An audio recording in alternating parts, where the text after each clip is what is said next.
where I grew up in Australia. I was out in the bush, as we say. And I grew up on 100 acres. We had 2 TV channels, and they were both fuzzy. And we got hot water when I was 10 years old. That was a real game changer.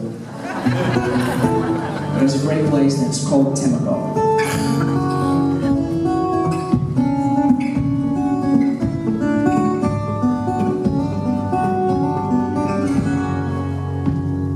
Temagog is between the cracks of red dirt earth and the glistening Pacific.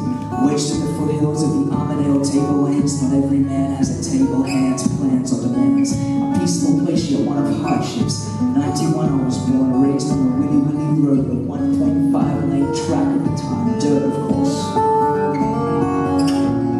We ate our eggs with yolks, collected our rain with tanks, Coca-Cola, shoes, and new clothes were luxuries of I knew nothing. And what a way to be, I wouldn't trade it for the world. You see, every part of my being, everything you are seeing is the result of my upbringing. And every song that I'm singing comes from the healing, the feeling, the real of those flat acres, those limestone, apple gum, bunyip pine lamps, that recipe for a naked flame, newspaper, kindling in fallen wood collected by the 2 strong hands of my father. 10 years old and I sold my soul. I knew Mum wanted me to play the ivory, but the devil had something else in store for me. It was all I thought about, playing the etudes of Clapton Cooter and a healthy blend of the hillbilly hybrid, back porch revival, Australiana rhythm and booze that seeped out of the jam room every time my parents had a rehearsal or a jam session. It made quite the impression on young Joseph. I turned 16 and started smoking. Not cigarettes, of course, but that 6-string cigar box. Half of the divorce of my Catholic high school was a sweet fare-thee-well. The devil at the crossroads ringing his bell. I became a star of the screen in my small way. The era of reality TV had yet to fade, and the facade, the parade, and the ricochets became all too familiar to me. Girls, pearls, a plastic novelty check, trips to Europe, the Americas, the ghost of Robert Johnson shining down on me.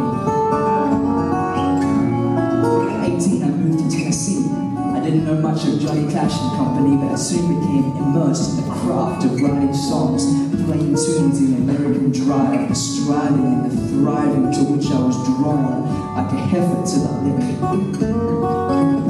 Trios with the drums and bass, my preferred ensemble, the rumble and the thwack I'd always loved, but the fact was, as a soloist, was with what I had connected the dots. A loner, not a stoner, a dreamer, not a screamer, a believer that life is short and art is long. It was 2016, I discovered some truths. I was hungry once and through a lens of Zen, I once again became 10, that same kid, a meter tall, carrying my 6-string on the bus. It was all to me, and so once again became. So I'm back for more, the 4 a.m., 14-hour day, 100-hour week, constant striving for a thoughtful meaning between these frets. And I won't rest but to take a breath. I don't know what is next, but I know what is left. The limitless oceanic set of possibilities open to every one of you and me. And though a glow we surf from the Temagog plains, here I am in McMinnville, in Cumberland.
The first one.